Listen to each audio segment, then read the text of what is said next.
So our first question is, the first incarnation of Jones Law was passed in 97, and now the second is going to be signed in 2017. So what really pushed you to push for a second version, and can we expect a third in the future? Okay, as far as the second, I always had in mind that it should be for under 18, even at the beginning. So I saw that there was no way to get that. So then I figured, let's get part of it now. So it was always in the back of my mind. So being in the back of my mind, why did I think of it now? I just thought that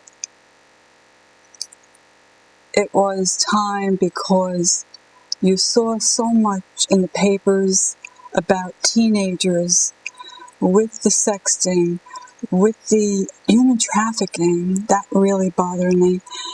And then this also what they do with porn, and I knew that they needed help because there were possible victims there and they weren't being taken care of in Jones Law. So that's the reason. Well, that's really admirable. Yeah.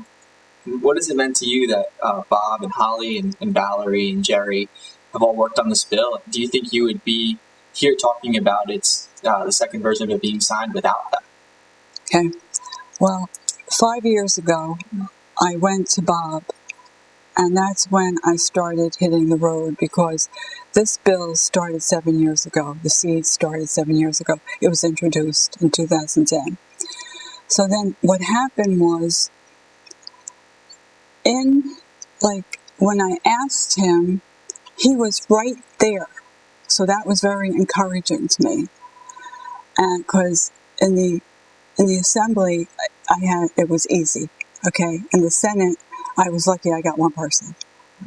Okay. No, I got Adiego. So then what happened was, I sent this email out. He responded, and that's where my journey started with him. Now, Bob has been the force in this. He has been the leader. He has been the one that never went away. Always stayed there. Just didn't, always, continuously. And that was very important. Very, very important. And I liked working with him too, because I saw that he didn't lose focus.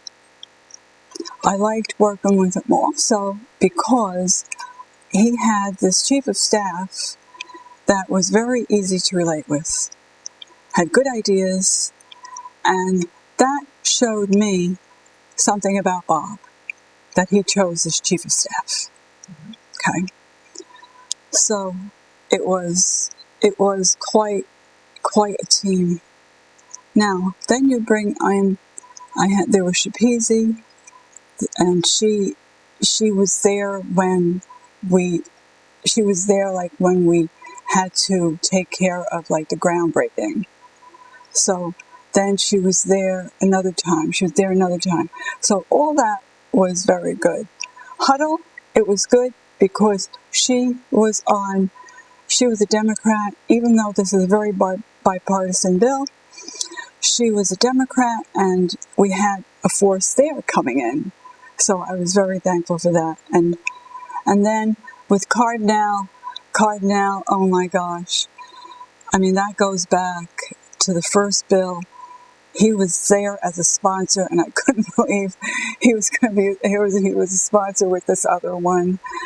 And when I spoke to him, his thoughts were he would see things a certain way that maybe I wasn't thinking of, and I always learned something. Yeah. No. So all of them, as a team, I never could have done it without them. Never could have done it without them. And then last question. So let me just check with them. Let me see. Okay. So good. Did it bond you and Bob? You talked about him being the lead and really being the force behind it. did it bond you a little bit more that he not only was on the bill, but actually went out as a junior firefighter and looked for Joan? Did that play into anything, or is that just something that just was there? See, what I saw, since he was, he did look for Joan, I saw that the heart for Joan was at another level. And he always had that in him when he was working on the bill. So it was personal for him too. It was personal. And it had to be hard. It had to be hard for him. But he never wore it on his sleeves. But I knew it had to be hard for him. So he was, you see, Bob showed me his enthusiasm, his drive, when he helped at one of the supermarkets when we had a drive. And that was for signatures. And he would go to the people, and I said, gosh, like he's just, he has passion like I would have. So why does he have that passion? He has that passion because he had personal experience. And it showed.